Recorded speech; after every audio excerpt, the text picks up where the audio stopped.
Hello everybody, today's another day. So everybody knows him, everybody loves him.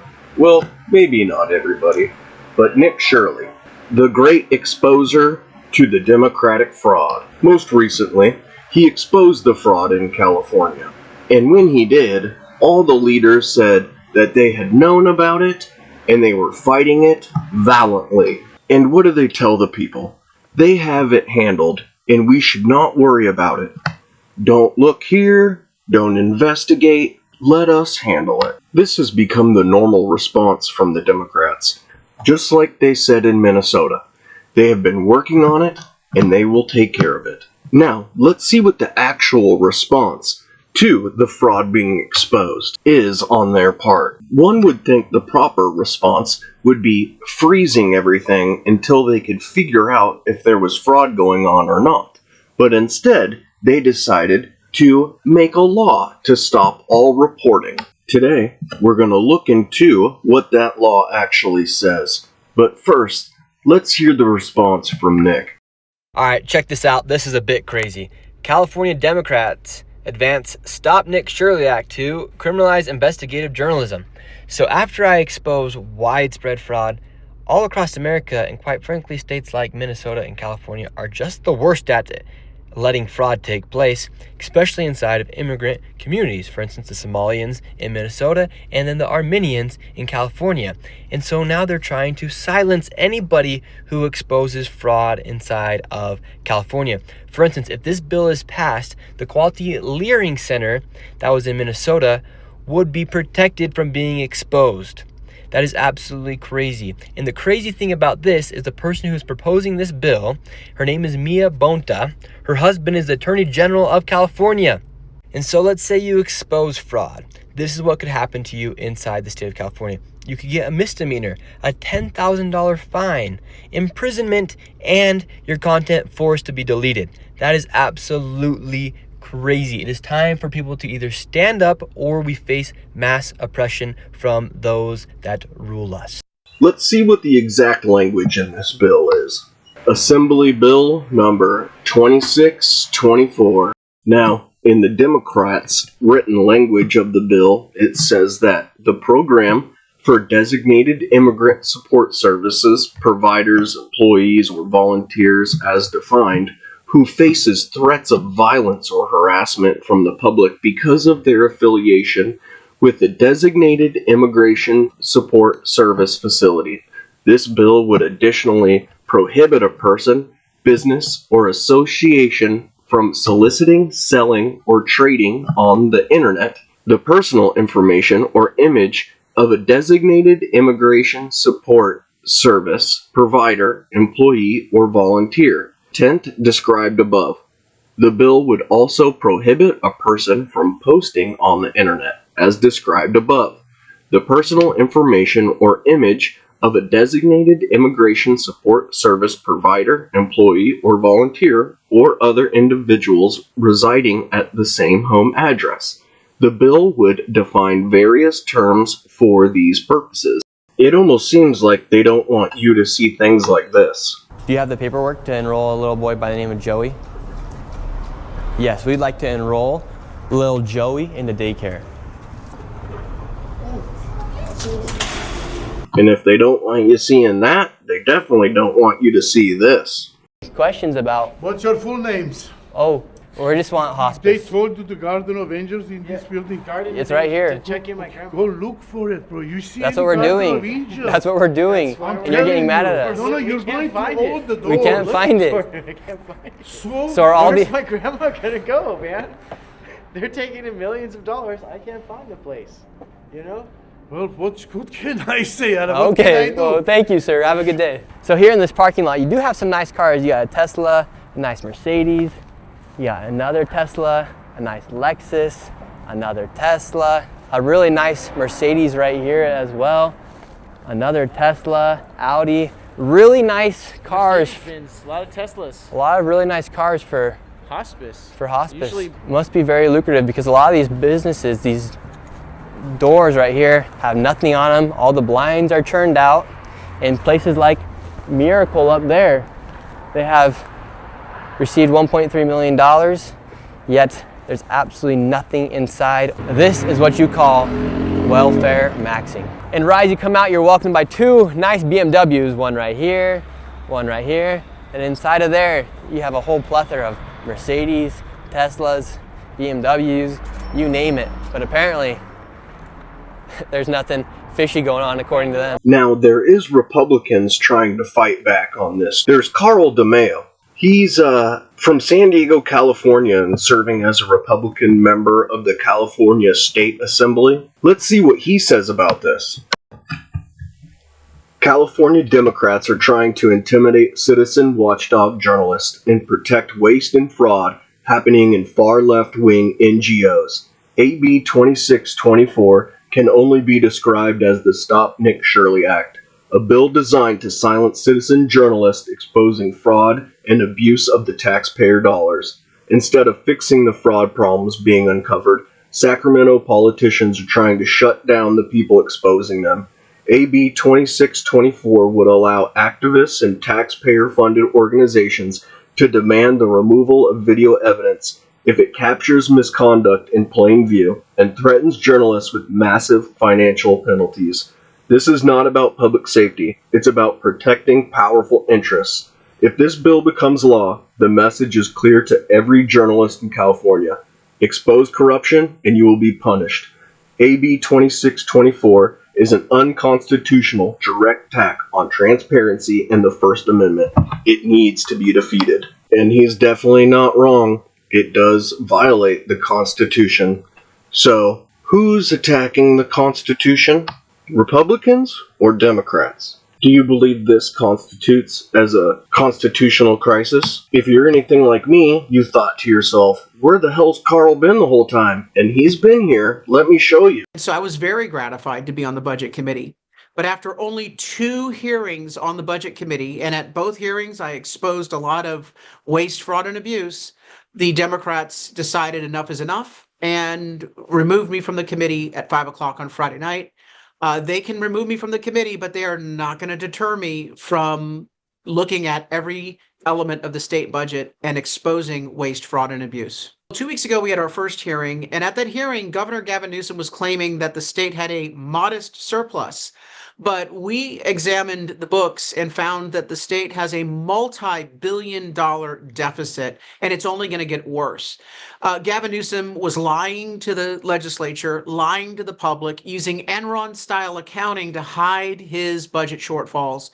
And we very clearly laid that out. And I told the governor's budget director that, frankly, I don't know if I'm going to come to other hearings that she testifies at, because I don't believe a word she has to say. If she calls this budget balanced, but it's at least $7.5 billion in red, if not more, then either she has a problem understanding budget accounting, or she's not honest. And I told that to her directly.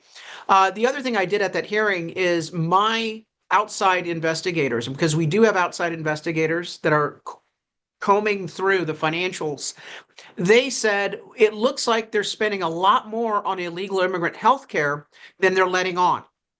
And so I got a rough estimate from our analysis of the budget, because we saw the Medi-Cal dollars in the general fund spike.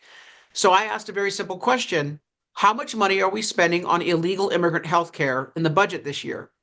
Because it was reported at $6 billion, and it was supposed to be all reimbursable from the federal government. The number's actually $9.5 billion, 43% higher than the governor disclosed, and all but a little bit of that is coming from the general fund. It's not being reimbursed by federal taxpayers. It's coming out of the pockets of state taxpayers.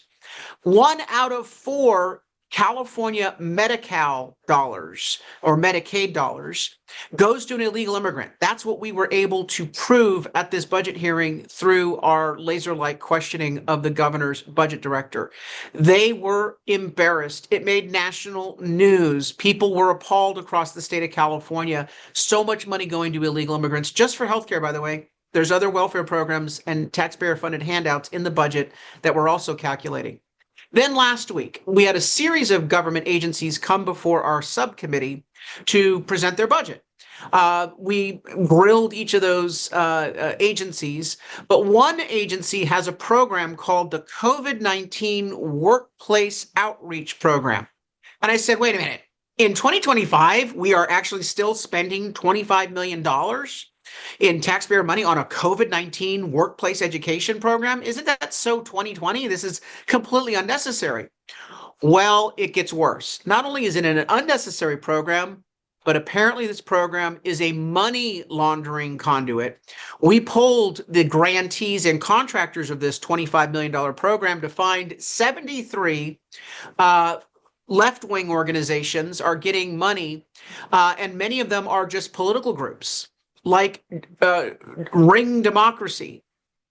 We found that they were doing ballot harvesting and lobbying, or ACCE, a group that files for rent control measures and sues landlords. None of these groups have any healthcare experience. None of them have any workplace outreach experience, but they're getting millions of dollars of taxpayer money.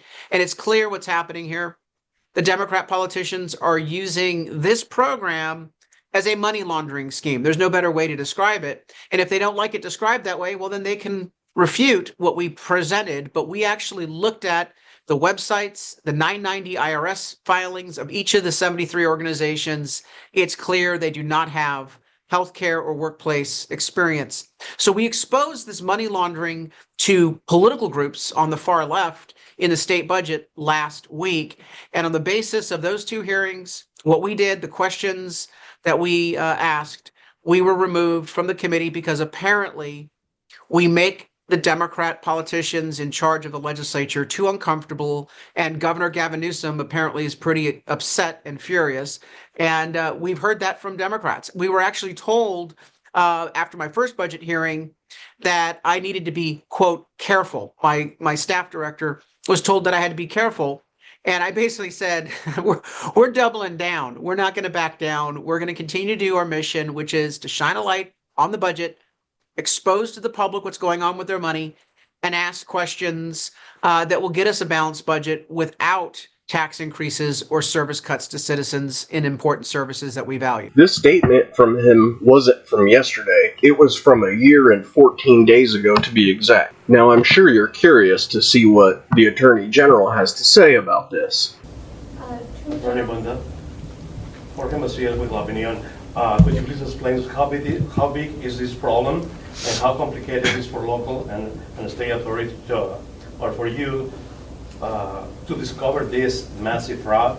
And the third question, how are you going to respond to the criticism that is coming from the White House? The what coming from the White House? So the criticism that is coming from the White House. Let me answer the last question first. We're not too interested in the grading systems of the White House on this issue. They're just thinking about this issue for the first time. They're late to the party. We've been doing this work for years, for decades, as I've mentioned and I've set forth. We will continue to do the work because it's important work. It's work that should not be political or partisan. It shouldn't be used to try to bludgeon or be used as a cudgel to attack an opposing party or to lift up someone's flagging approval ratings. This is about real work, real people, real taxpayer money, real patients, lives, health, all at risk. And so we're focused on the work. We got our heads down, we got our sleeves rolled up, we're going to do the work. We know it's important work, we know we've been successful at this work, and we know there's more work to do. So we're gonna keep tackling fraud in its many forms, including hospice fraud. This is a very complicated, sophisticated criminal operation. Using identities from the dark web, creating hospice care fronts. They had a ringleader and a biller. There were different roles assigned. There was a very complex network of money laundering to hide the money and make it difficult to detect. So this is complex stuff, requiring very sophisticated, professional, and skillful law enforcement work. We got our tip back in May, not quite a year ago, but coming up on a year, and we got to work immediately. And it culminated in less than a year in a massive takedown that uncovered an attempt to defraud Californians of $267 million. Interesting. Well, let's hear what the White House does have to say about this. Children like it's supposed to, or it doesn't go to our seniors who are supposed to be helped out. And essentially, if the government and if the local governments and state governments don't make the information public, nobody can actually go and do what I did in Minnesota, or go out and do the fraud finding.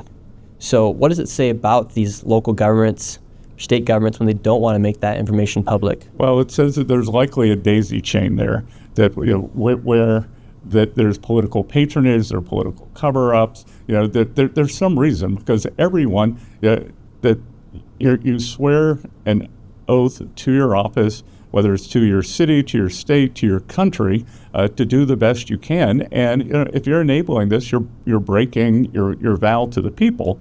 So a good steward of capital would want to have the money go as far as it can. You would want to help the people in your district, in the country. So I think there's a big chance for a sea change here. And look, I hope the Democrats on the other side of the aisle want to join us in this, because imagine that if we could save $500 billion, we could pay down debt, we could cut taxes, we could make sure the money gets to people who are supposed to have it. These people were able to just steal and literally loot the American taxpayer for years on end.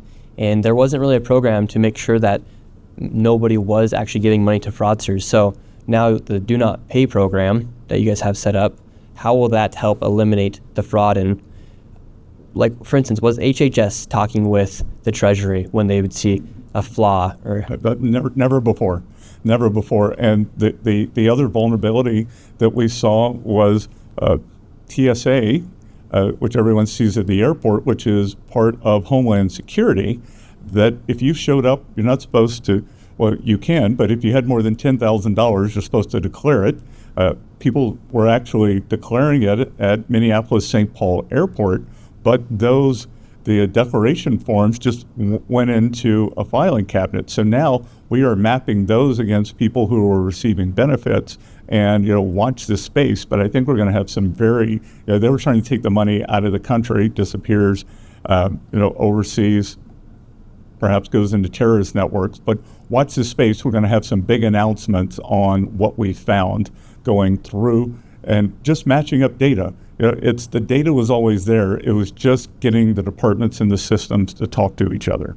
So now essentially all the departments will be able to work together, because prior they were not, correct? Not at all. Not at all. Shocking. And we're going to restaff the departments back to their pre-COVID levels in terms of the people who are supposed to work there to stop this waste, fraud, and abuse.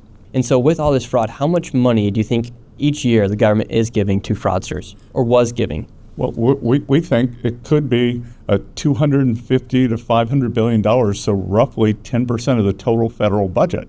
And like I said, 20% of the whole GDP of the U.S.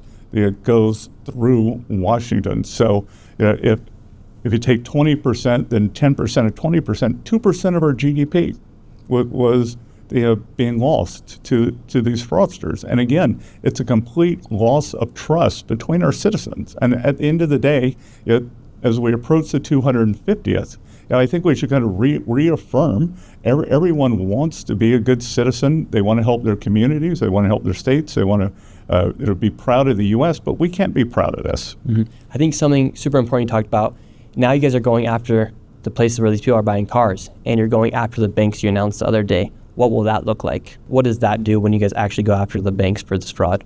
Well, again, so they're the banks, they're the auto finance components, there are the other thing, the money store businesses in the places like Minneapolis that was wiring money out of the country. So again, they have to be on notice. They are supposed to notify us of suspicious activities, and it's going to be incumbent. We have something here called FinCEN, Financial Crimes Enforcement Network, and once we receive those notifications, it's going to be on us to follow up.